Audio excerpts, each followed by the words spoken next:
Everyone, and welcome back to Session 2 of the Select Budget Committee at Seattle City Council.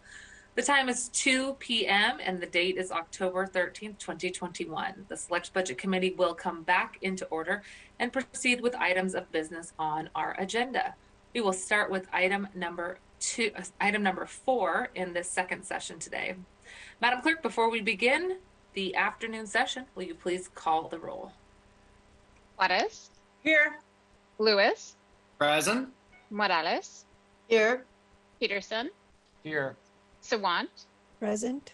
Strauss. Present. Gonzalez. Presente. Hervels. Here. And Chair Mosqueda. Present. 9 present. Thank you all. We have a full house here today. Thanks for your participation in these 3 days of issue identification from central staff. We did an overview this morning of the revenue assumptions baked into the mayor's proposed budget and a grounding of the 2022 budget with a high-level overview. And now we dive into specific departments, some of which have been requested directly by council members here today. This is an opportunity again for central staff to identify any issues, large departures from where we were in past years or departures from council priorities and policies that we have passed, and an opportunity for you to hear how budgets are aligning with those values that we have in certain departments. We're going to start with the Department of Education and Early Learning. I'm going to ask that we get an opportunity to walk through the full presentation here, and then Council President Gonzalez, as the chair of the committee that has the Department of Education and Early Learning that reports to you. You'll have the first opportunity to say any comments and ask any questions, and then we'll open it up to the full council. Wonderful. Madam Clerk, could you please read agenda item number 4 into the record? Agenda item 4, Department of Education and Early Learning, for briefing and discussion. Thank you, Madam Clerk. I want to welcome to the forum here Brian Goodnight and Ali Panucci from Central Staff. Thank you very much for the opportunity to dive into the details of the proposed budget as it relates to the Department of Education and Early Learning. Great to see you. And Brian and Ali, I'll turn it right over to you. Okay, thank you very much, Councilmember Mosqueda. Council members, just for the record, Brian Goodnight, Council Central Staff. So as you indicated, this issue ID session is related to the Department of Education and Early Learning, or DEAL as it's generally known. I'll move on to the budget summary slide. As can be seen in this summary table, DEAL's 2022 proposed budget is approximately $123.3 million, an increase of about 18% relative to the 2021 adopted budget. The increase is largely attributable to a few significant additions, most of which you heard about and discussed at the September 29th Select Budget Committee meeting when DEAL provided its department presentation. But as a quick recap, the first of the significant proposed additions is $6.7 million of coronavirus local fiscal recovery, or CLIFR funding, to continue investing in a set of enhancements to the Seattle Promise program. I'll discuss that proposed addition in more detail in the issue identification section of the presentation. The second significant increase is $4 million to continue funding for an equity and cultural education fund that originated from the Equitable Communities Initiative Task Force recommendations. This is a joint project between DEAL and the Office of Arts and Culture. And I know that there was a lot of discussion about this category of investments at this morning's session. And so I'll just quickly note that in August of this year, the council provided $4 million to DEAL and $2 million to arts for this effort. And the departments intend to issue the funding opportunity for 2021 allocation at the end of the first quarter next year. The third notable increase in DEAL's proposed budget is $2.4 million for another round of child care stabilization grants. There have been 2 previous rounds of stabilization grants for licensed child care providers and family, friend, and neighbor caregivers, and this is intended as a continuation of that type of support. And lastly, the proposed budget includes $1.5 million of sweetened beverage tax funding to continue a prenatal to 3 grant program that was started in 2021, but was added last year as a one-time investment. The Sweetened Beverage Tax Community Advisory Board has recommended that this program become permanent and ongoing, and these funds are added for that purpose. And then the last thing that I'd like to mention while we're still on this slide is that the 2022 proposed budget also continues to fund approximately $1.4 million of early learning personnel costs and $676,000 of Parent-Child Plus costs with fund balance from the 2011 Families and Education Levy. The 2021 adopted budget made a similar fund swap, and these costs would typically be funded by the general fund. And the City Budget Office has indicated that it intends to restore these expenses to the general fund in 2023. Now, during DEAL's department presentation a couple of weeks ago, council members requested additional information regarding the undesignated fund balance for the Families, Education, Preschool, and Promise, or FEP levy. For context, I thought that it would be helpful to show what the FEP levy's implementation and evaluation plan says about undesignated fund balance, which is often referred to as underspend. The plan says that the priority for unspent and unencumbered funds at the end of each fiscal year will be to supplement the Seattle preschool program with the goal of increasing the number of available preschool slots for 3 and 4-year-old children. Any other proposed use of the annual underspend will be reviewed and recommended by the Levy Oversight Committee and approved by the Council through the annual budget process or other legislation. Now, by the end of 2021, DL estimates that the levy will have an undesignated fund balance of about $14.4 million. This comes from significant pandemic-related underspending in 2020, which accounts for about $10 million of the total. And DL also projects that the levy will underspend its budget for 2021 by an additional $4.4 million. The 2022 proposed budget does not use any of these funds in 2022. Rather, DL's recommendation is to reserve these funds to address 2 areas that the department sees as potential risks in future years: early learning and Seattle Promise. Now, in light of a letter that the Levy Oversight Committee sent to Council with a recommendation to set aside the $10 million of 2020 underspend as a reserve for future years, Council members at the last meeting asked for the information that was provided to the Oversight Committee.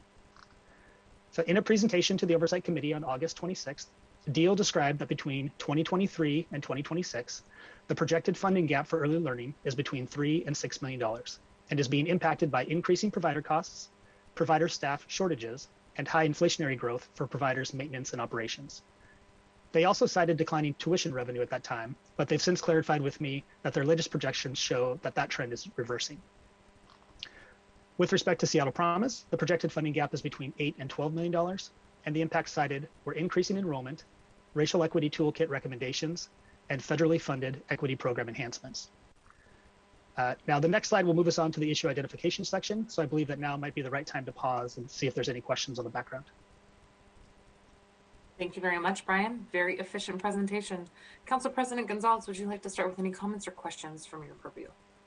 I think we should go through the issue identification portion, and I will have comments there, but I think we should just go ahead and allow Brian to go through the issue identification.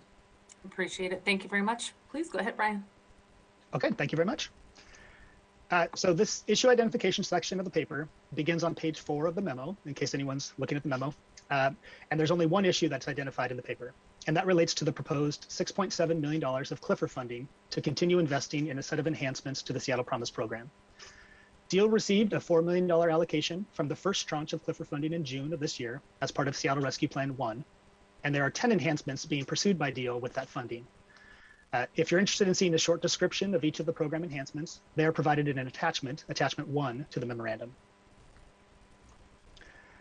But this table, which appears on page 5 of the memo, shows the planned spending by enhancement for the full $10.7 million of Cliffer funding, both the $4 million allocation that was provided in June and the $6.7 million included in the proposed budget that would be spent across 2022 and 2023. As of late September, DEAL had approximately $500,000 of the initial Cliffer funding under contract with Seattle colleges, and the department expects that the entire $4 million will be under contract with the Seattle colleges or other partners by the end of the year. Additionally, DEAL has started the process of filling 2 new positions to support the program, both of which were included in the 2021 mid-year supplemental budget ordinance. And the cost for those approved positions shows up in the final row of this table under the program staffing support item. So of the 10 program enhancements being pursued, DEAL considers 5 of them to be limited term or pilot programs, and 5 of them to be ongoing enhancements that will last beyond 2023 and the depletion of the one-time Cliffer funds. In response to questions raised at the previous budget committee meeting, DEAL provided additional information with respect to the projected funding gaps for Seattle Promise. The table on this slide shows the 5 ongoing enhancements along with their projected funding gaps. As you can see, DEAL estimates that sustaining these 5 enhancements beyond the depletion of the Cliffer funds would cost an additional $9.4 million between 2023 and 2026. These projections also assume some level of support from Seattle colleges, which is still being negotiated, but obviously without that support, the funding gap could be larger than what's shown in the table.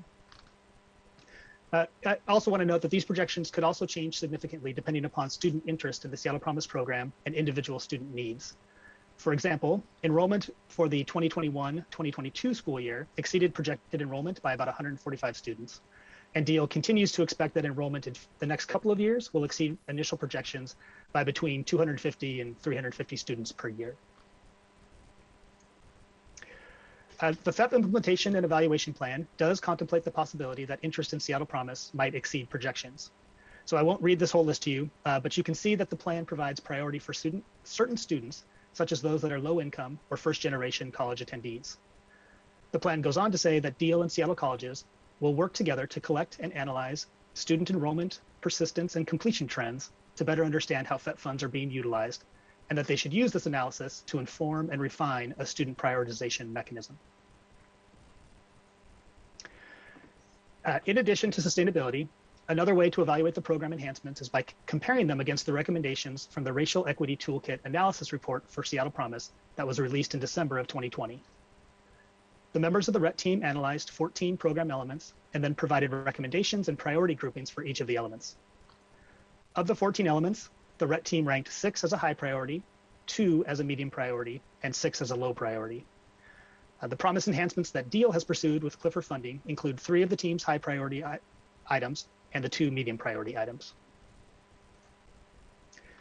So the table on this slide, which appears on page 7 of the memo, attempts to show the Seattle Promise enhancements that the RET team evaluated directly or where they evaluated a closely related topic. For example, in the first row, the enhanced support for students item, the RET team recommended continued monitoring for this element, but also stated that designing staff support as a ratio does not seem equitable, as some students may have a need for more support than others. Therefore, Seattle colleges should have some flexibility in moving staff to meet student needs. The program enhancement that DEAL is pursuing would do just that by providing additional funding to Seattle colleges so they can differentiate student supports, which could include more staff support or new support programs. The enhancement in the last row of the table, sustained increased enrollment, is a little different. The RET team evaluated how tuition support should be prioritized if enrollment exceeds available funding. The team acknowledged the guidance contained in the implementation and evaluation plan and indicated that a decision may need to be based on applications received in a prior year because the eligibility requirements would of course need to be set before the applications were received. So in this case, the RET team explored a closely related topic to the enhancement that's being pursued by DEAL, which is to ensure that the Promise program is accessible to all graduates of Seattle Public Schools, but they didn't specifically make a recommendation related to that enhancement.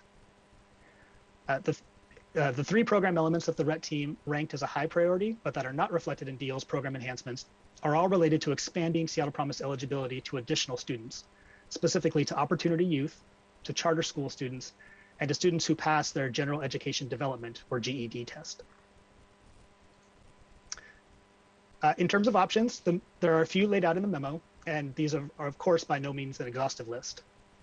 Option A would be to prioritize Clifford funding toward the enhancements that are limited in duration in recognition of the one-time funding source. Option B might be to prioritize funding toward the enhancements that have been evaluated and prioritized by the RET team, thereby potentially extending the amount of time those efforts could be supported.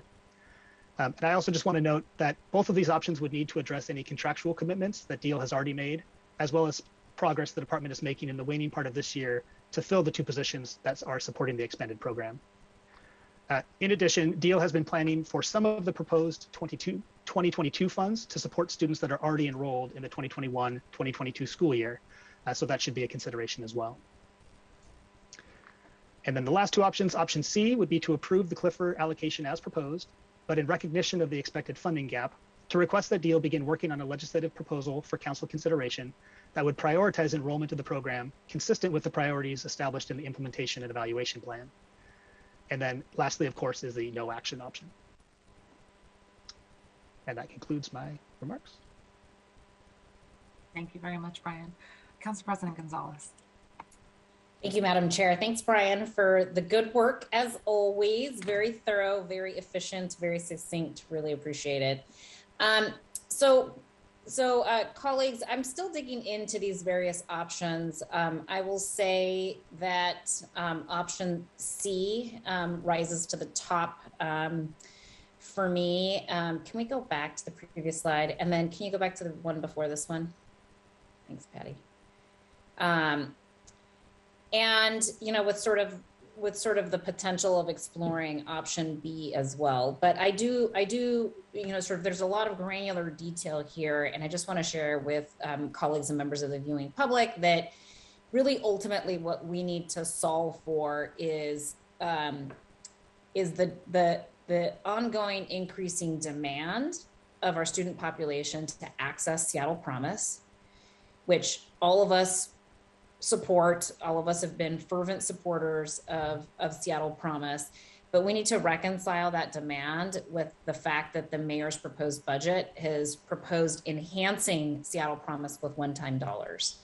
That's going to create some instability in our budget, which I've heard the chair say multiple times, that she is working hard to stabilize our budget and to utilize one-time dollars for one-time purposes. And this is an example of where Clifford dollars, which are one-time funding source, are being dedicated to ongoing programming at the city that is going to result in a fiscal cliff eventually. Brian has done a good job of identifying where those funding gaps are. And so because of those funding gaps that are part of this proposal, I think it's incumbent upon us through this budget process to identify a way in which we can continue to support the growth of Seattle Promise, but be really honest and transparent about the fact that that is not sustainable without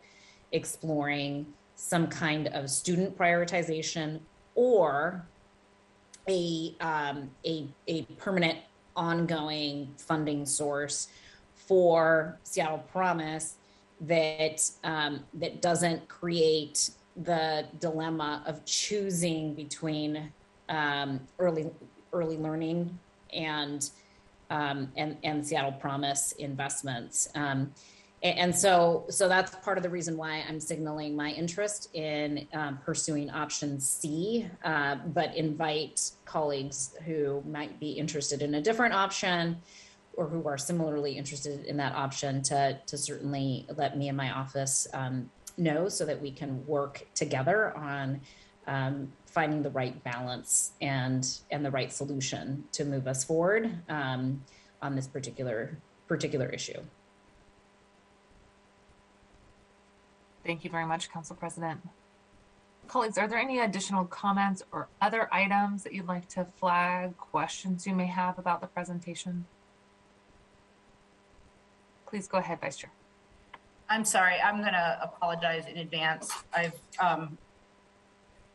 This is not my area of focus, and my, where some of my work touches this work is my participation as a member on RPC and the work that we've done to develop the Start for Kids renewal. And I know that in developing the Best Starts for Kids levy, we've been really careful to make sure that we have access to the subsidy in all geographic areas, including Seattle, including areas that already have a levy program, with the idea that it would be additive to our existing program and targeting funds to families most impacted by the lack of adequate childcare.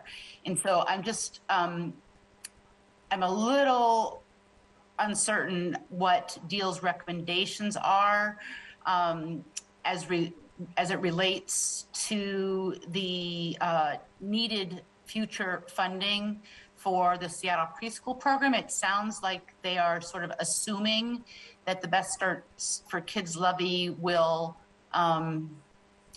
help fund a gap that will exist in our levy. But I don't think that that's what is intended by the Best Starts for Kid levy. And it also seems like it is a little bit in conflict as it relates to how undesignated balances are supposed to be spent and that it's intended to be spent to invest in early learning. So I don't know if I have a question there, but I guess if I were to try to boil that down to a question, it would be, what are Deal's recommendations to address future gaps in the Seattle preschool program? And if I could add to that, Vice Chair, your question is similar to mine. If we can just elaborate a little bit more on what the Levy Oversight Committee's recommendation is in regards to the spending that FEP underspend. Sure, I can try to take a chance here and jump in. Let me flip back a couple slides here. If I can do that, just a moment. Let me go this way. I'm not certain where the question is coming from, Councilmember Herbold, about the Best Starts for Kids levy. So what Deal was presenting to the Levy Oversight Committee was that, so we have this fund balance, right? There's this unspent funding that is left over. Deal is advocating or recommending, and recommended to the Levy Oversight Committee, that we should hold on to it and not spend it in the next fiscal year, because they see that due to higher provider costs in out years, the program will need more funding to sustain itself. So that probably includes more than just Seattle Preschool Program, because they grouped it as early learning. So it's possible that it goes beyond just SPP, Seattle Preschool Program. And so they've estimated that gap is $3 to $6 million. So Deal, if I were to speak for them, I would think would say, of this $14.4 million, we should hold somewhere, right? It's all a guess, but somewhere between $3 and $6 million we should keep in the bank. So when those costs in future years start to exceed our available funding, we have a fund to cover it. So I'm not sure if that gets at your question, but happy to follow up. There's not an expectation that Best Starts is going to backfill future gaps in early learning. I have never heard Deal talk about Best Starts being backfilling at all. Yeah. Okay, thank you. I think that's the answer to my question. Thanks. I think, Councilmember Herbold, the Best Starts for Seattle, we do participate to some level in that, but it's not a backfilling funding source. No, it's not intended to be. I'm referring to the renewal that RPC recently approved, and the conversations were that it was intended to be additive. I just thought that I had heard or read somewhere that Deal was projecting that in future years that Best Starts could backfill some early learning gaps, but I'm hearing you, Brian, loud and clear that is not something that is being proposed. And Brian, if I can ask for you to follow up with Deal on the out years, because what we see here is 2020 and what we see here is 2020, 2021, undesignated fund balance being recommended to be banked. But I don't think that the proposal is that this would be unbanked for 2024 or 2025, for example. And so if we could get some clarity around that, that'd be helpful. Sure. I'm happy to follow up with Deal to ask the question. I think, right, the idea, so the period of time that we're talking about is the current FEP levy, which goes through, it makes collections through 2025, and it funds the 2025-2026 school year. So I think the expectation of Deal, or at least what they're planning for risk-wise, is to say, let's keep this money now in 2022. That way, in the remaining years of the levy, we'll be able to spend that down and fund services. But I'm happy to follow up with Deal if. Yeah, I think what we're trying to get clarity on is when is Deal intending to spend the banked fund balance? And then to Councilmember Herbold's question, do any of those plans are any of those plans relying on an assumption that they will receive dollars from or some sort of financial support from the Best Starts levy renewal? Got it. I'm happy to ask those questions. And then Can you talk a little bit more, Brian, about the Levy Oversight Committee recommendations? Sure. I guess I'll just restate what I said and happy to go further. So in that August meeting, DO presented this information to the Levy Oversight Committee and made a recommendation that, so at the time, just to be clear, they were talking just about the 2020 money. So they were talking about just $10 million. That's how much they do. The $4.4 million of 2021, I had asked DO that during our budget process. So that information is kind of more late breaking than the 10 million. So the DO had made the recommendation to the Levy Oversight Committee that those funds be held in reserve for future years. The Levy Oversight Committee did discuss them and then took a positive vote and then subsequently sent a letter. I believe it came out on the 27th of September to the council.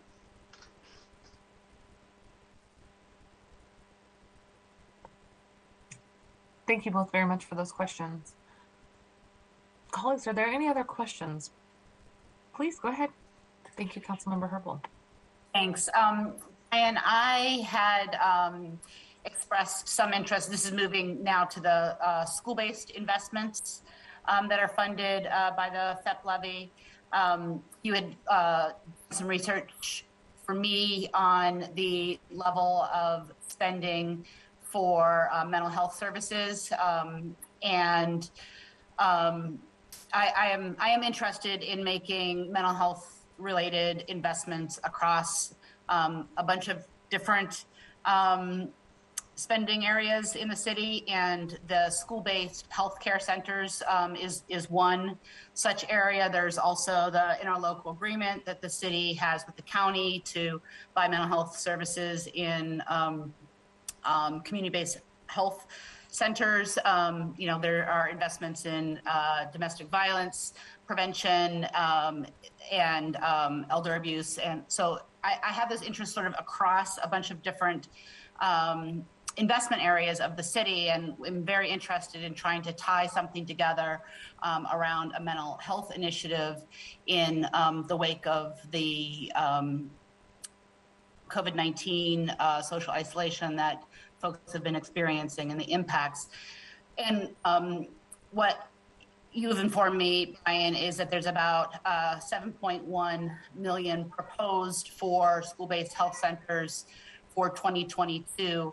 And what I think I hear you saying that, just like for the other items that we've already discussed, Promise Program and the Seattle Preschool Program, if we wanted to have a larger investment in mental health service, in school-based mental health services, that we would need to bring that to the Levy Oversight Committee for their input, and we would actually need to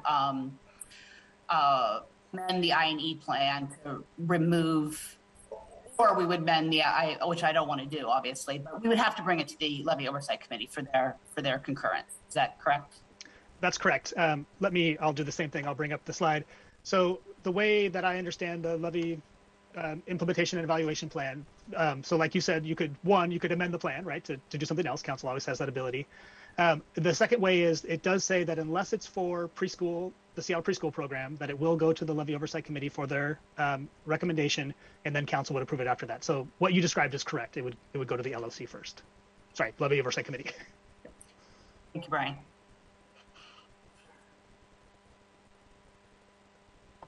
And again, sorry, Madam Chair, may I ask a question? Of course, please go ahead. And again, doing something like that would, okay, let me see if I can cue this up in a different way. So Brian, the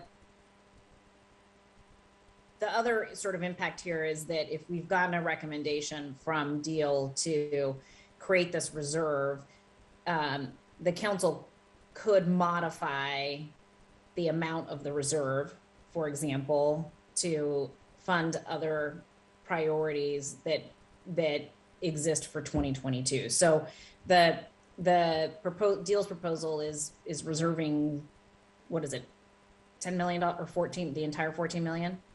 10 million is what the letter says, but I think if I spoke for them, I would say they'd probably say to reserve the whole amount. Yeah. Right. So the issue is sort of how do we, in other words, I'm identifying that there might be sort of a scalable reserve option that could allow us to address some of the appropriate expenditures in the K through 12 investment space that Councilmember Herbold is identifying, but that would still nonetheless need to be considered by the Levy Oversight Committee. That is my understanding, yes.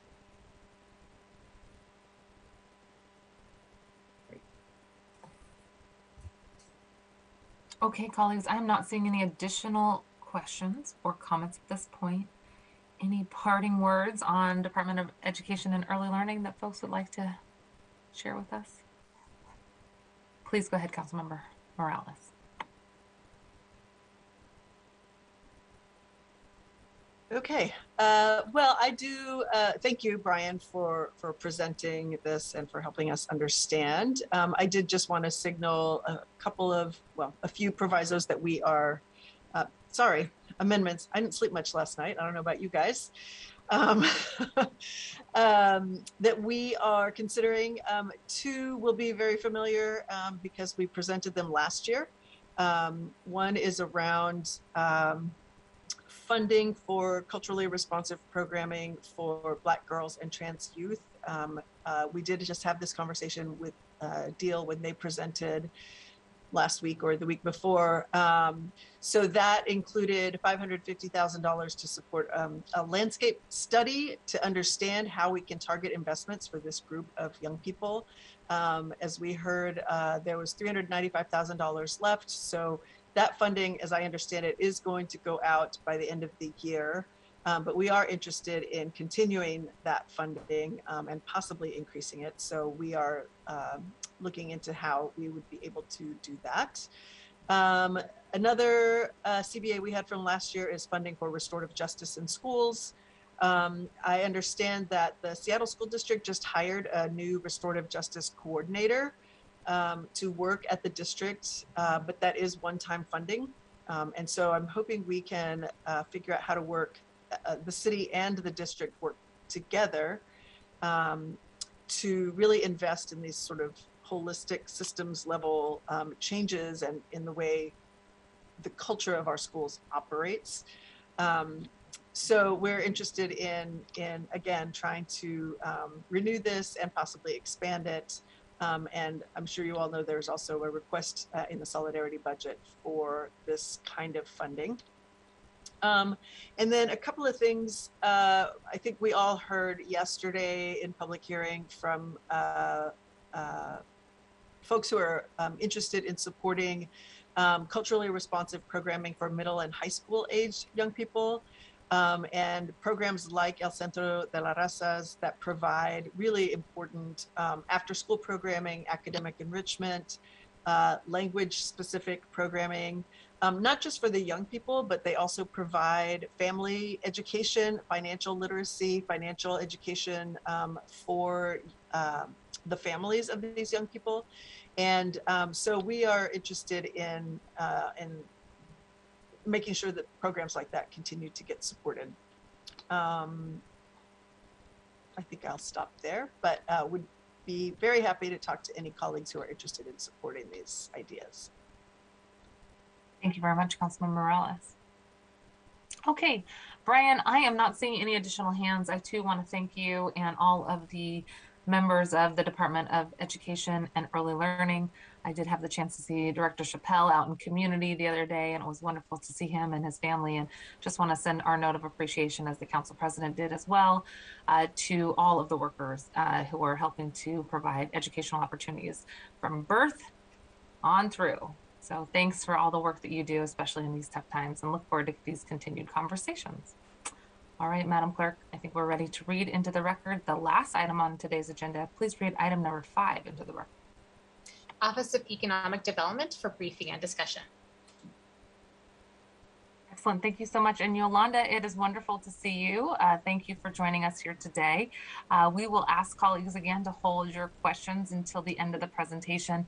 After we get through the first part of the presentation, before we get to issue identification, Councilmember Morales, as chair of the committee that has purview over the Office of Economic Development, will have you open up with some comments or questions, and then we'll get into issue identification if you have any. Council Central staff, Yolanda, please go ahead. Thanks for joining us.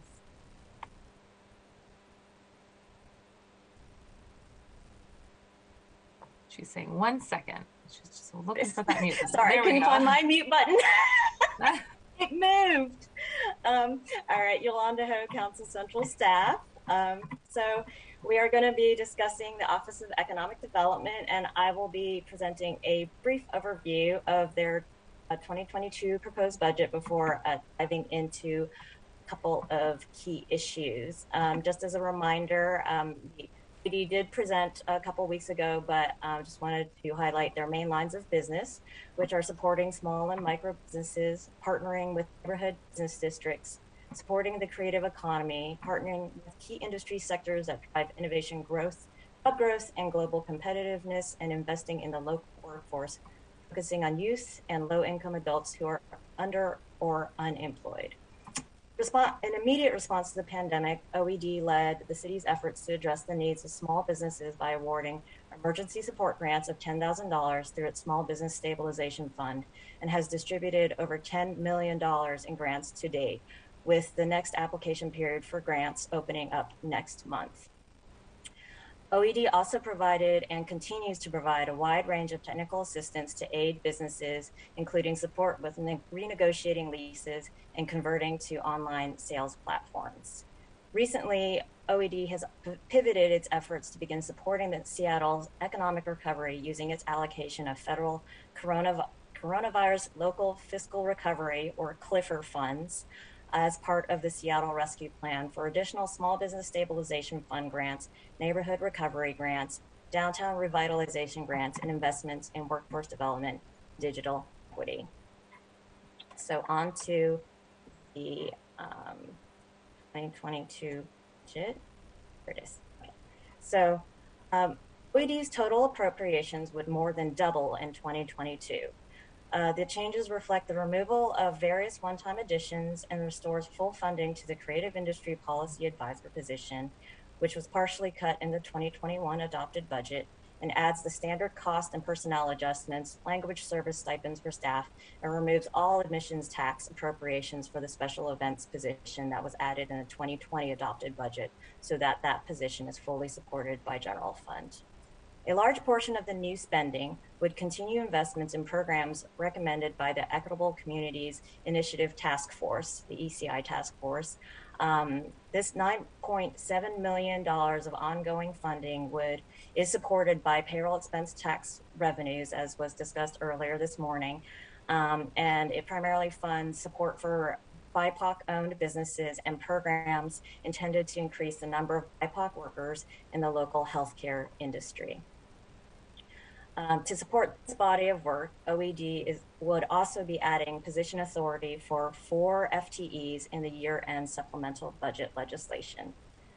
Additionally, to manage the short-term immediate influx of federal funding, OED would be adding 13 temporary positions to assist with internal operations related to finances, grants, and contracts. Others will support communications, performance, and data analysis, and small businesses as they navigate the city's myriad forms of economic recovery resources. Finally, there were 2 other notable programmatic adds, which were enabled by CLIFR dollars.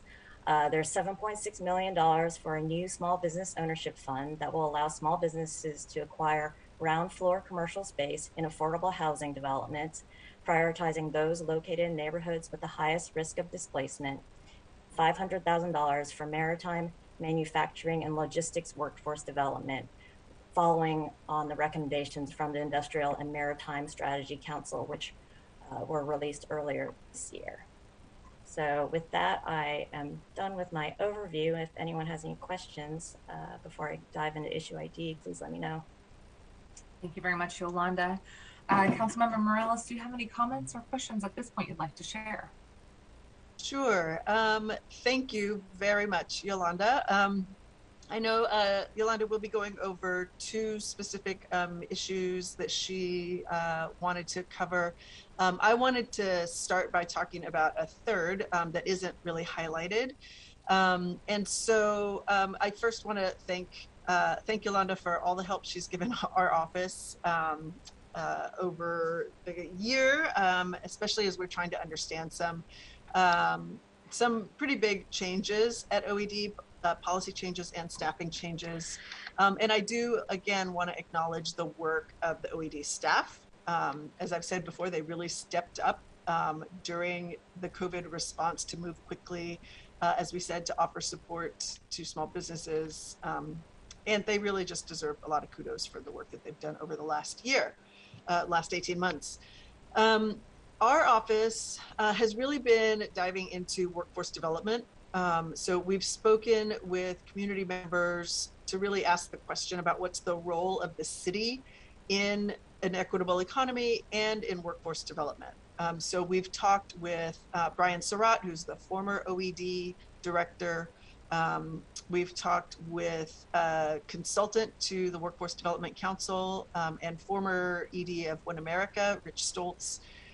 We've talked to film task force commissioners, port commissioner, PSRC consultant and Brookings Institute fellow Ryan Donahue, CREST, Southcore, the People's Economy Lab. We're really trying to get a handle from lots of different perspectives on what workforce development could look like here. And the thing that we hear, three things we hear over and over again are that as a city, we're really not working as a regional partner on economic development and workforce development strategies. And so, you know, as an example here, we've got 5 different departments engaging in workforce development without a real cohesive strategy, and we're duplicating regional efforts.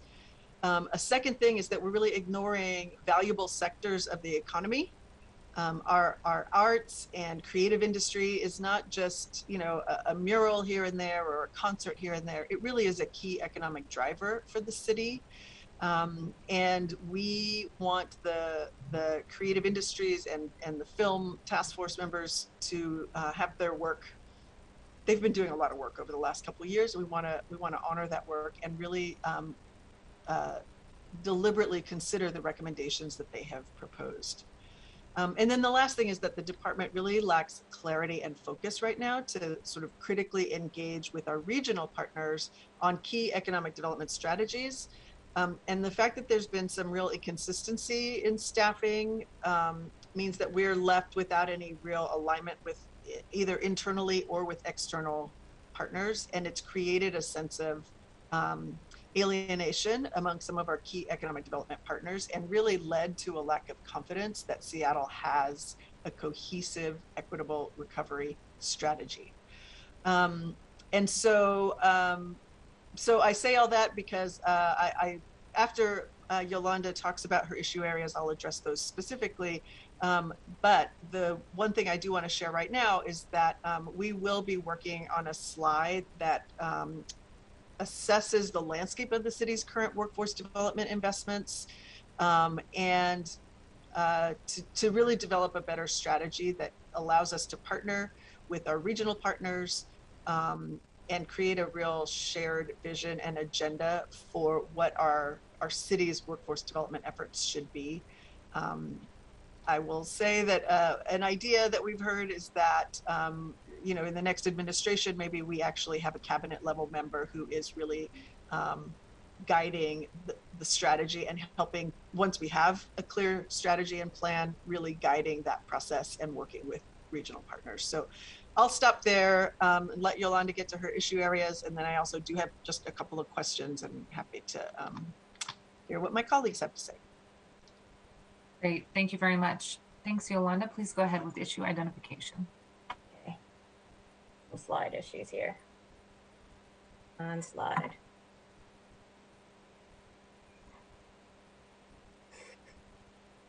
There is another slide. Sorry. Not happening.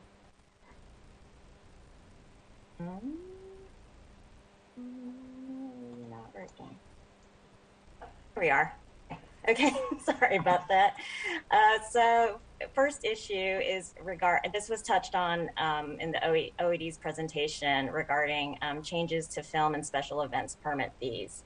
OED serves as the city's one-stop shop for applicants seeking film and special events permits, coordinating permit application reviews of various departments, including Seattle Parks and Recreation, Seattle Fire Department, Department of Finance and Administrative Services, Seattle Public Utilities, the Seattle Police Department, and the Seattle Department of Transportation. Until recently, city departments have covered the costs of their staff's time engaged in this permit review and also for attending coordination meetings, but SDOT, the Seattle Department of Transportation, has recently begun shifting its to a cost recovery model for its street use permits, which includes those for film and special events in the public right-of-way. Currently, the city offers a low permit cost of about $25 a day for film shoots that use the right-of-way, and this is one of the only incentives the city can offer the industry. So changes to SDOT's practices could result in increased permit costs for film and special events starting in 2023. SDOT has agreed to continue covering these costs through 2022, which are estimated to be somewhere in the area of $283,000. The proposal would be finalized in 2022 and with council approval would take effect at the beginning of 2023. To help gather feedback from key stakeholders, OED's proposed budget includes $50,000 to support outreach for a racial equity toolkit analysis. Not included in the proposed budget was OED's additional proposal to fund a consultant study of the economic impacts of the film and special events in the local economy, these industries in the local economy. So while the outreach will help, while the racial equity toolkit related outreach will help OED incorporate racial equity considerations into its forthcoming fee proposal, the lack of a complementary quantitative analysis may result in the city adopting a fee structure that is not fully informed by these industries' respective economic contributions to Seattle's economy. So the options would be to add funding in the budget to support an economic impact study of these industries, or of course to take no action. Any questions about that? Questions or comments? Councilmember Morales, any thoughts you'd like to share? Thank you. Only that I think, given what I've said, feels like over and over again about the need for us to be very mindful and honor the work that has been done to try to support this industry. I do think it makes sense for us to choose option A here and provide the support to do a real analysis of how to best create a fee structure that best supports the industry here. Thank you very much. I'm not seeing additional hands on this one. Okay, I will go on to the next issue. So I'm going to flip to the next slide here because this was relating to the OED's proposed organizational shifts and staffing changes. So would just note that with this budget, OED is proposing to make some substantial changes to its organization, kind of in the waning days of the current mayoral administration. While it is appropriately staffing up to support COVID relief and recovery, other changes are being proposed that may be better led by a new mayor and or a permanent director. So this org chart, there's a lot going on here. So I will just note that the positions in green are the 13 temporary employees that I referred to in regards to the department staffing up to kind of get the federal funding and other funding out the door to community. The 4 new positions to support the Equitable Communities Initiative Task Force recommendations are highlighted in yellow. So for the purposes of this issue identification, we are going to be focusing on the positions that are highlighted in purple and kind of shaded as well. So those are these, so you'll note some of them are shaded, some of them have a strike through. So beginning with the deputy director. So They are proposing to reclassify this position from a manager 3 to an executive 2. I would note that OED has not had this position filled for a couple of years, and so has recently moved to fill that position. The next position that is being impacted here is the creative industry director. This would be reclassified from a strategic advisor 3 to an executive 1 and be repurposed to serve as the division director that would report to the deputy director and oversee OED's main lines of business. Next position that is impacted is the creative industry policy advisor. This would be reclassified from a strategic advisor 2 to a manager 2 and retitled to creative industry manager, whose responsibilities will include policy development, implementation, and management of the creative industries team, which includes 5 FTE. And finally, there is a youth employment development advisor. They are repurposing this vacant position for a small business advocate who had been underfilling the deputy director position. So the shifts here would reduce OED's dedicated workforce development staff from 2 to 1. The OED's explanation is that the youth employment development advisor position is no longer needed in OED as the city has consolidated this work in the Human Services Department and jointly with parts, I believe. But the diminished workforce development capacity in OED would, to Councilmember Morales' point that she raised prior to me diving into this, will limit its ability to coordinate with regional workforce development efforts and other related initiatives that may be of interest to the council.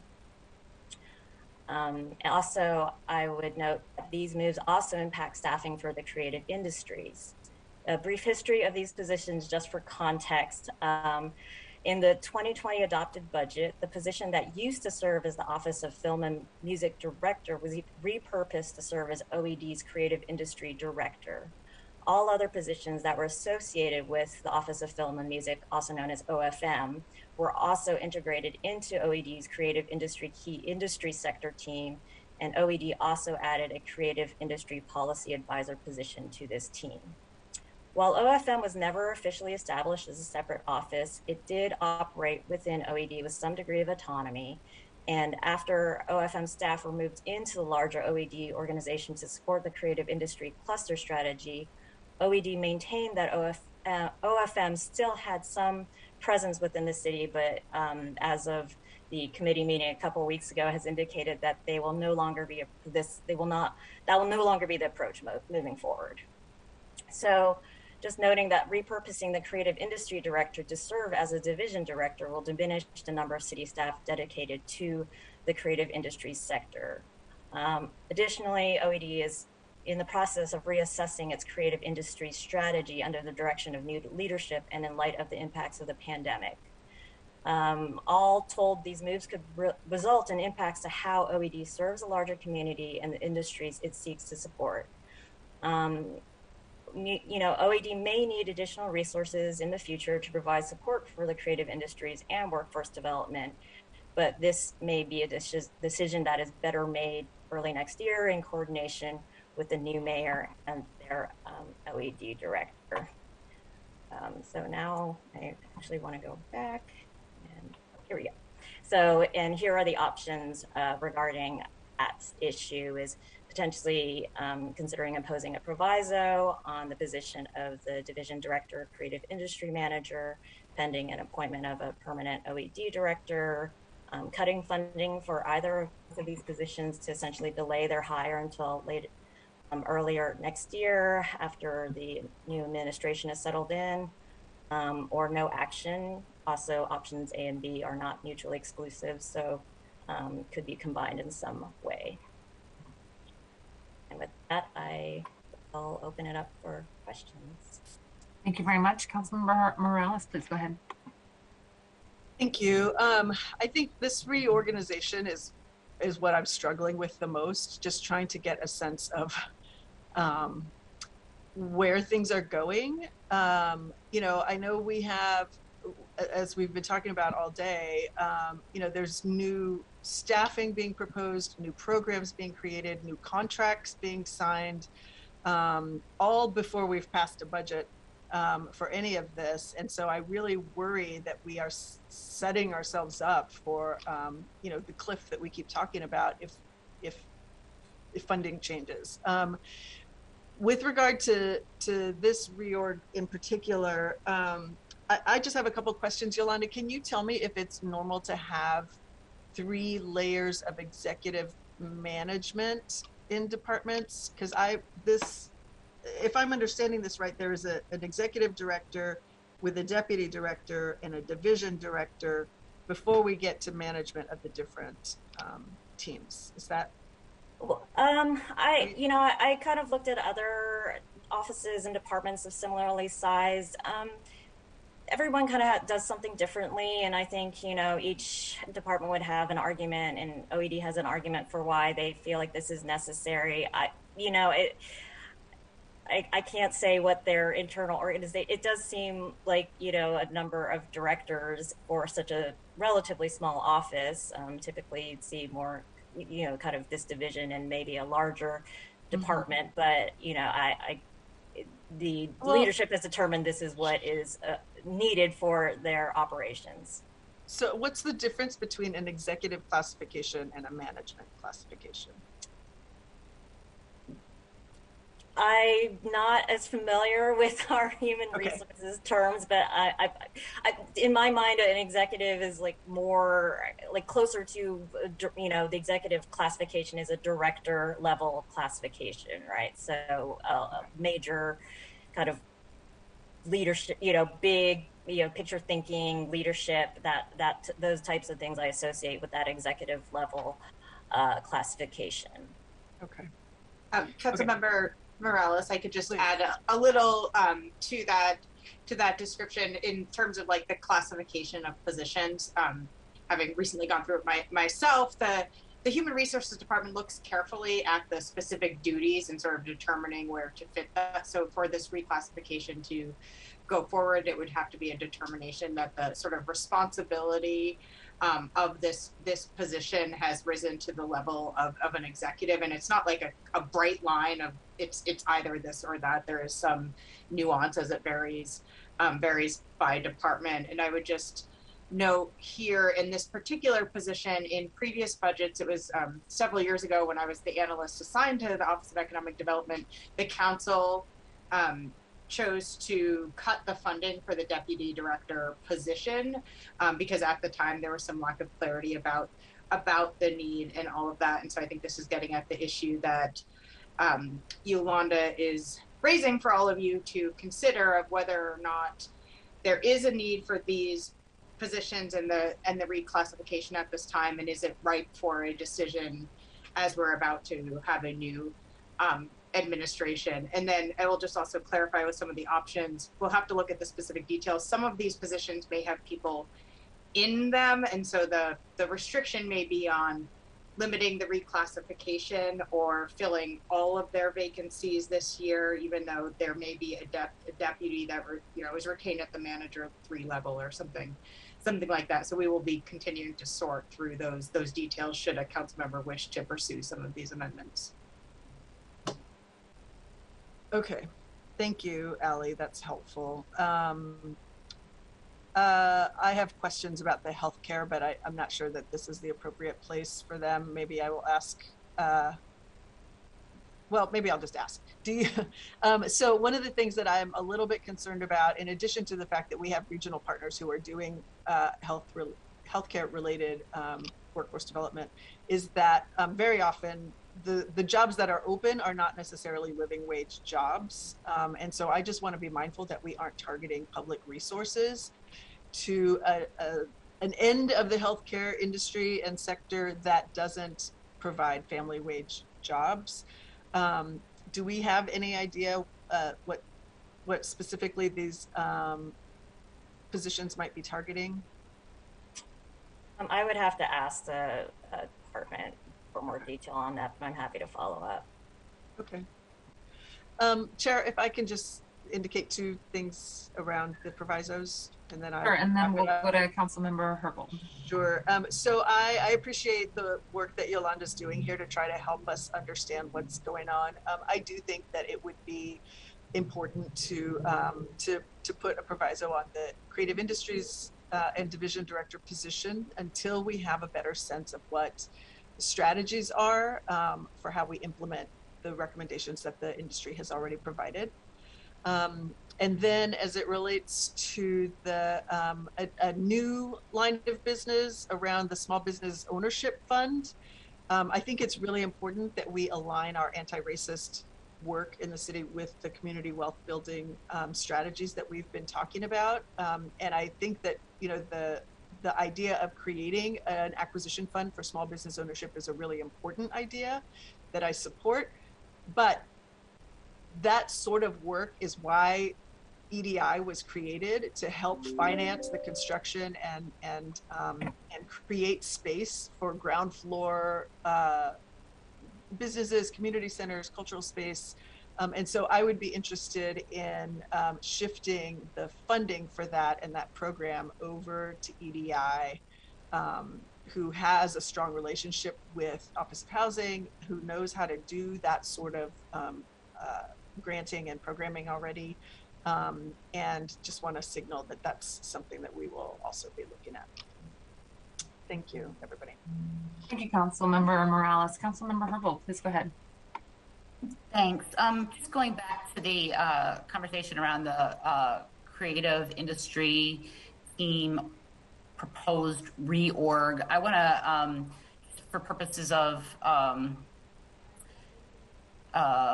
historical awareness, in the Q&A on the budget questions about this, the executive points to the fact that in the past, the former Office of Film and Music Director has been seen as an independent director of a standalone office that reports to the mayor, although the creative industries team, formerly known as the Office of Film and Music, has been a part of the Office of Economic Development. Whereas that's accurate, the history behind that is that there was a mayor's office of film and music. And so there has been over the years sort of the subordination of this role. And I am concerned that we are further doing so with this proposed reorg.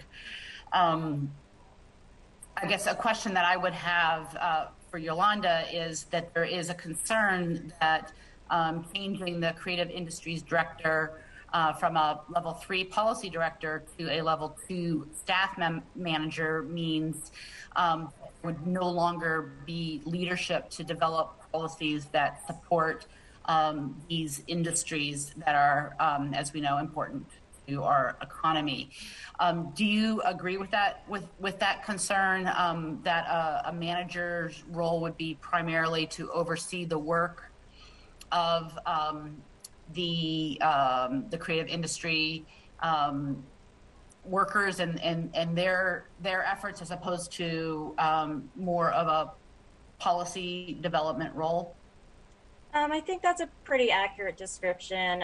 You know, as you can see from this org chart, the division director is essentially seeing all those main lines of business, right, that I described earlier in my intro. So while they may be able to kind of dive in a little bit on some, you know, strategic direction, they will have many asks of their time versus having that dedicated space to be concentrating on the creative industries. And so that creative industry policy advisor, you know, that is being reclassed to the manager too as a creative industry manager, will be really the only individual staff who will be, you know, 100% dedicated to thinking kind of strategically around creative industry issues and policy development. Thank you, Yolanda. And I know I use this stat a lot, and I'm afraid I'm not going to get it right this time because I don't have my notes in front of me. But I just want to remind everybody that the contribution to our city's GDP from arts and culture is, I believe it's 5 times the average GDP nationally. So this is a really important component of our economy. And I am, again, whether or not it's film and music or more broadly creative industry, I am really concerned by our continued subordination of this particular focus. Thanks. Thank you, Councilmember Herbold, and thanks for your leadership on that area as well. Is there any additional comments or questions? Councilmember Morales, did you have any last comments that you'd like to make? Council President Gonzalez, was there comments from you? Okay, great. And I'm seeing heads. Good. Thank you very much. Okay, thank you. Well, I do think that does bring us to the end of this presentation. Yolanda, did you have anything else you'd like to share? Oh, no, well, we did get some information that executive level is usually someone who manages managers. So that is additional clarification for those purposes. Thank you very much. With that, Yolanda, if there are additional questions specific to OED, we know where to find you. Colleagues, do reach out if you have questions for Yolanda or Allie, who is on the screen here. We're going to have another long day tomorrow, so I'm happy to give you the gift of time back this afternoon. We will have the opportunity to go through Office of Planning and Community Development, Human Services, and community-led investments. And in the afternoon, really get into homelessness and homelessness services. I also will flag for folks if there's questions or comments that you didn't have the chance to ask about other departments that are not featured today and tomorrow, or on Friday, if we have extra time at the end of tomorrow's meeting. We, of course, would love to hear any ideas that you'd like to put out there at this early stage, recognizing it is early and you do not have to share all of the ideas that may be in the hopper. But if you'd like to use some time at the end of tomorrow's meeting, assuming that we have a little bit extra time like we did today, you're welcome to do that. So wanted to give you a heads up about that possibility at the end of tomorrow's meeting. Friday, we do have another long day. We will be concluding with public safety and wrapping up our afternoon with the department overview in Seattle Police Department. So I appreciate your generous time today. And Allie, if there's nothing else from you, we will see you tomorrow along with all of our colleagues here. Today's meeting is adjourned. See you tomorrow morning at 9:30 a.m. Have a great afternoon, colleagues. Bye-bye. Thank you.